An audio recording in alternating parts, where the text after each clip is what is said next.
అఖిల భారత విద్యార్థి పరిషత్ విద్యార్థుల సంఘ నాయకులపై జరుగుతున్నటువంటి దాడులకు బాధ్యులైన వారిపై వెంటనే చర్యలు తీసుకోవాలని ఏబీవీపీ జిల్లా ప్రధాన కార్యదర్శి రాకేష్ డిమాండ్ చేశారు.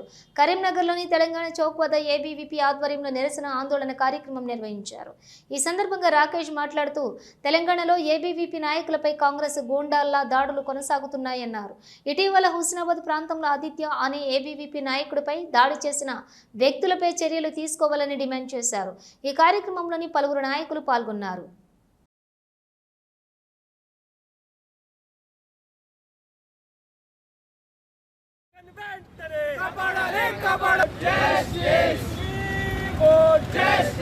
విద్యార్థులతో చెలగాటమా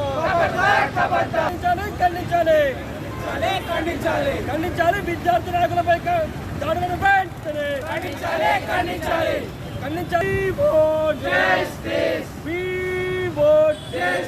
విద్యార్థులతో చెలగాటమా విద్యార్థి నాయకులపై దాడులు చేయడమా. అఖిల భారతీయ విద్యార్థి పరిషత్ ఏబీవీపీ కరీంనగర్ శాఖ ఆధ్వర్యంలో ఈరోజు నిరసన కార్యక్రమం నిర్వహించడం జరుగుతుంది.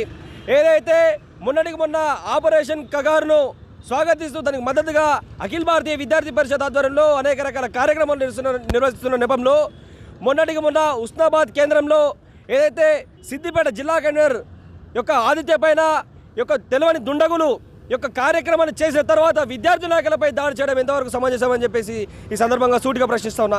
ఈరోజు విద్యార్థి నాయకులు విద్యార్థుల పక్షాన ప్రజాస్వామ్యబద్ధంగా రాజ్యాంగబద్ధంగా ఈరోజు కార్యక్రమాలు నిర్వహిస్తూ ఉంటే విద్యార్థి నాయకులపై ఈరోజు దాడులు జరుగుతూ ఉన్నాయి.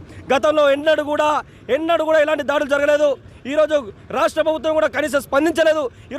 ఈరోజు అయితే పొన్నం ప్రభాకర్ గారు మంత్రి గారు ఉన్నటువంటి ఇలాకాలో స్వయాన ఏదైతే హుస్నాబాద్ కేంద్రంగా ఈరోజు విద్యార్థి నాయకులపై కత్తి పొరతో దాడి జరగడం అంటే ఈరోజు సిగ్గుచేటు. అయ్యా మంత్రి గారు, ఈరోజు రాష్ట్రంలో ఈరోజు ఏదైతే భద్రతా బలగాలు ఈరోజు పోలీసు వ్యవస్థ పైన మాకు ఎంతో నమ్మకం ఉంది. కానీ ఈరోజు విద్యార్థి నాయకుల పైన దాడులు జరుగుతున్నాయంటే ఈరోజు విద్యార్థులంతా కూడా భయపడతా ఉన్నారు.